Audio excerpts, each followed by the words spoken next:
Hey guys, welcome back to a special edition of the Control Corner on Kayfabe TV. We've been challenged this week to do something a little bit different for the Control Corner, and man have we gone different.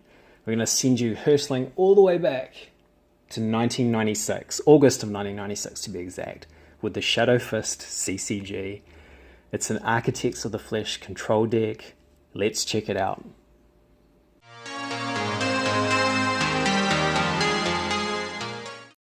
So straight off the bat, I'm going to leave in the description of this video a link to how to play Shadowfist.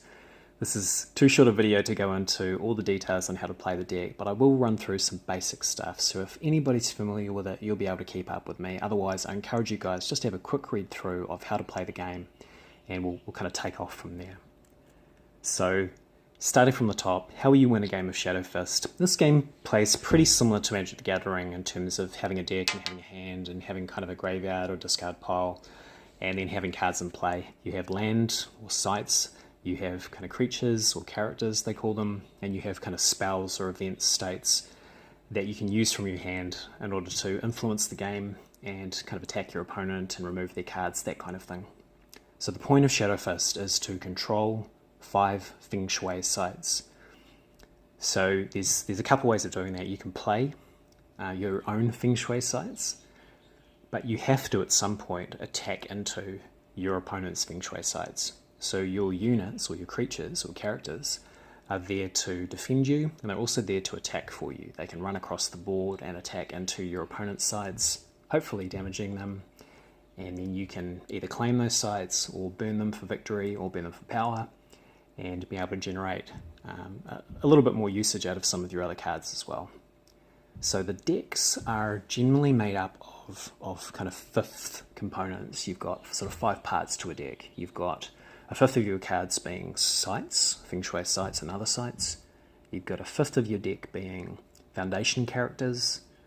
You've got around about a fifth of your deck being heavy hitters and bruisers. You've got a fifth of your deck being your events and kind of instants, that kind of style of card, and then you've got the last fifth being things like states and edges, which are very similar to enchantments in Magic the Gathering. So starting from the top, we've got our foundation characters. So the cost you'll find in the bottom left hand corner is the amount of power it takes to play this card. In the top right hand corner, you've got the amount of power this card is able to deal, the amount of fighting it has rather. And in the bottom right-hand corner, you've got the resources that this card provides as long as it's in play or in the smoked pile. So we've got 5 copies of Test Subject, 5 copies of DNA Mage, and 3 copies of Alpha Beast. Test Subject is a 1 cost, 1 fighting abomination. It'll provide an architect resource and a tech resource for you. DNA Mage, again a 1 cost, 1 fighting scientist. It'll provide an architect resource for you, a magic resource for you, and a tech resource for you. An Alpha Beast, which is some cool looking art, I reckon, is a 2 cost, 2 fighting abomination that will also provide an architect's resource for you. So why these resources are important is that some cards, these non-foundation cards in your deck, will rely on those resources in order to be played. So we'll see a couple of those next. So here we have Vivisector and Arcanotechnician. So you can see in the bottom left-hand corner, these cards not only require power to play them, they also require you to have the resource. So those foundation characters we saw just before, they're going to provide those resources for you early on in the game. So generally speaking, you want to start the game with at least 1 site and a resource character, or foundation character rather, in your opening hand. Once you've got those there, you can start playing some of these other slightly bigger characters. And these characters are kind of our utility characters. The Vivisector and the Arcanotechnician are there to kind of get the most out of the other cards in the deck. So Vivisector is a 2 and 1 Architect's resource to play. It's a 1 fighting abomination. It provides an Architect resource and a tech resource, but the real great thing about this card is that you can turn it or tap it, if you're familiar with the Magic expression, and then sacrifice another character to gain power equal to its play cost. So this guy will help you replay bigger cards as the game goes on. You'll be able to sacrifice your smaller creatures, so smaller characters, in order to get more power, in order to play some of the big bruises we've got coming up soon. A Arcanotechnician, very similar kind of principle. It's a 2 and 1 architect resource to play. It's a 1 fighting character, and it provides an architect resource, a magic resource, and a tech resource. You can turn a Canno Technician and toast a character in your smoked pile, so that would be very similar to removing a card from your graveyard from the game, and you can return any card in your smoke pile to your hand. So any event that you played, any character that's gone to the smoke pile, you can get that back into your hand. So these two in combination, you can sacrifice a small character, then toast it from your smoke pile in order to get back a big character on or a really key spell and kind of turn the tide of battle. Our bruisers, well, I mean, some crazy looking art here. These are like such nostalgia for me. So I played this deck back in the day. It's a little bit different. I don't think I quite had all the rare cards in here, but this is definitely how I would have made it if I was going to play it again. I should point out that this deck is in the classic format, so this is only using cards from basically before the most recent version of Shadowfist had come out. In fact, all of the cards in this deck are from the dataless version of Shadowfist. This is the sets that were released in 1995 and 1996. So the bruisers we have in this deck are 5 copies of Char. We've got a copy of Johann Bonagel and 2 copies of the big fella Homo Omega. So Char is a 4, 1 tech and 1 architect's resource, 6 fighting character. The damage reduces as his fighting score reduces, which is the same for most creatures, but it can't be reduced or redirected by any other means, which means if your opponent has cards that redirect damage away from, say, their site or one of their creatures, they can't do that when Char runs through and attacks. Johann, he can tap for 2 power. He costs a fair bit to get into play. You need to have at least 5 architect's resources and 3 power. He's a 5 fighting character. He provides 2 architect resources, but yeah, he turns for power. And when he's unturned or untapped, your opponent can't play any states on cards you control. So that's very similar to Magic terminology, where if this is untapped, your opponent can't put auras on your characters. They basically can't enchant your characters. Homo Omega, well, the stats kind of speak for themselves. This guy is just massive. So this is one of our finishes. Really, Char and Homo Omega are the best ways of closing out a game with this particular architect's deck. So Homo Omega is a 6 and 4 architect's resource to play. He's a 10 fighting character, and he provides an architect resource and 3 tech resources. So you get resource value out of him when you play him. He's unique, which means he's legendary, and he has toughness 2, which means that whenever he's dealt damage, you reduce that amount by 2. So it takes a creature of 3 power or more to do any damage to Homo Omega. He's impossibly tough to beat. If your opponent has a swarm of creatures, well, they're not going to do anything to this guy at all. And 10 fighting means that he can basically mop up any site that he runs into, unless they have all the bodies to intercept it. If you've ever played a control deck in Magic the Gathering, a deck that has removal or bounce and big threats, that is really the style of this particular deck. There's a few cards here that are going to really seem really reminiscent of Magic the Gathering cards. So we've got a few events that we have in this deck. So events are like instants and sorceries. You can play them basically at any time you like, unless a card says specifically it needs to be played on your turn. So we've got a couple of copies of Expendable Unit, which will let you redirect damage from one source to any character you control. We've got 5 copies of Imprisoned, which is one of the best Architect's card from Limited. It lets you return a character to its owner's hand, so you can just bounce a guy back. Nerve Gas, very similar thing to Imprison. It'll basically smoke a character, and it doesn't affect a character with a magic or tech resource in their play costs though. Luckily, there aren't too many creatures that have those, apart from big guys, and we have a couple of other ways of dealing with those creatures if they do happen to sneak through. We've got a single copy of the crazy dangerous Experiment. So it costs just 4 Architect's resources to play, no power at all. You gain 5 power, but then your opponent, or your opponent to the left, may toast one of your cards. So yeah, a little bit risky, but you can really get some crazy plays off this card.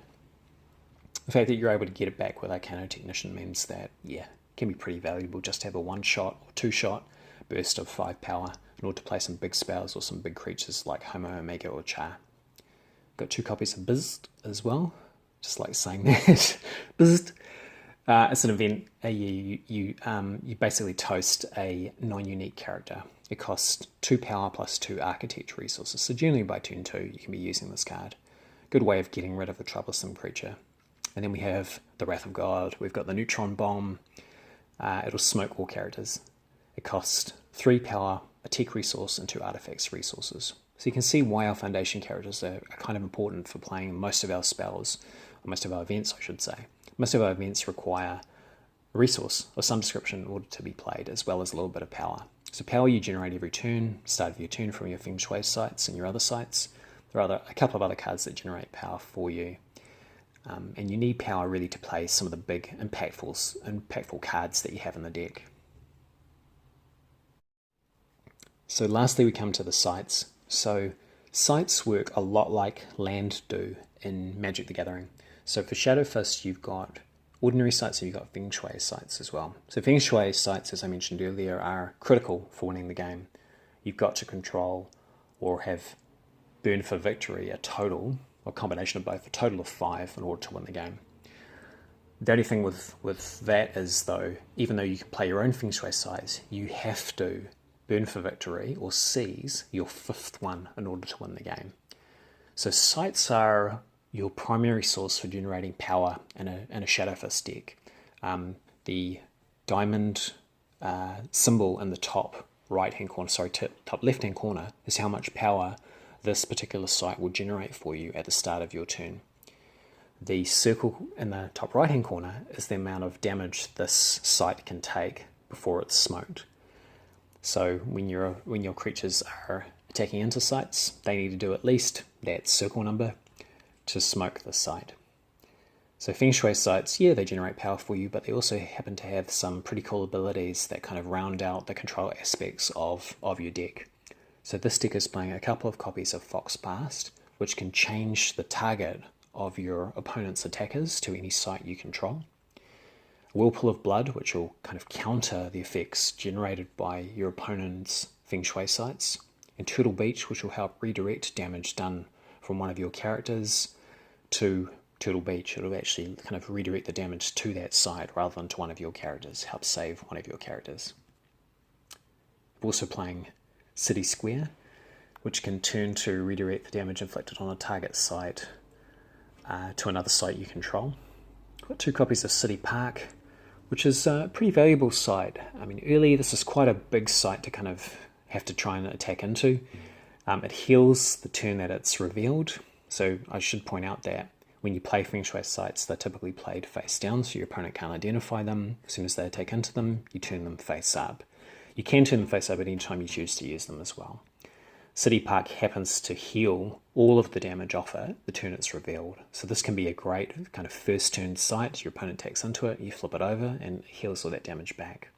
You can also happen to play it for free at no cost whenever a site you control is burned. So if one of your other sites is smoked and then burned for victory, yeah, you can play this card from your hand at no cost. Generally speaking with Feng Shui sites, the first one you play is free and you get a power from it, but every subsequent Feng Shui site that you play costs the amount of power, the amount in power of the current Feng Shui sites that you have. So your first one, you gain a power. The next one you play, if you have one in play, costs 1 power. The next one, if you have 2 in play, costs 2 power. So as many Feng Shui sites as you have, the more expensive it costs to play them. And like I said, you've got to attack into your opponent in order to get your 5th one in order to achieve victory. We've also got a copy of Night Market there as well, which can generate some power for you when your opponent plays an event. And we've got a crazy unique Feng Shui site in the form of Dragon Mountain. So Dragon Mountain, like Homo Omega, has toughness 1. This means that your opponent needs to do at least 2 damage to this site in order to do 1 damage to it. So if they run in with a whole bunch of 1 fighting creatures, they're not going to do anything to Dragon Mountain. They need to be hitting with at least 2 power or more in order to put a dent into it. So I'd encourage any of you guys interested in looking at the Shadowfist CCG, check it out. I've left that link in the description below, so yeah, please go through and have a look at it. It's a really cool, simple game to play. If you're familiar with Magic the Gathering terms and how to play Magic the Gathering, yeah, this is going to be a breeze for you guys to pick up. You can buy off the Shadowfist website as well, and there's a bunch of people on eBay selling old limited edition Shadowfist cards too, and they're dirt cheap to pick up, so definitely check that out if you're interested in picking up some physical cards. This is the deck that I used to play back in the day. I've got a few really old mates who I used to play this with, who would be pretty excited to know that I've made a video about it, so shout outs to those guys if they're checking it out. This is a fun deck to play. This is, like I say, an interesting take on a control deck. We were asked to do something a little bit different today. I think everyone was sick of kind of mono black control and mono green Tron and blue white control. So I figured, hey, why not do something that I was really interested in a few years ago now. Hope you guys have enjoyed the video. If you'd like to see more Shadowfist content, please let me know. I'm keen on doing maybe one more deck eventually, just showing you some of the other cards in the set. But I'd encourage you guys to check out the game. It doesn't have quite the player base that Magic the Gathering does. In fact, I think there's probably only a few hundred people playing the game now, but it was really popular back in the day. Thanks for checking out the video anyway, guys, and we'll see you on the next one really soon.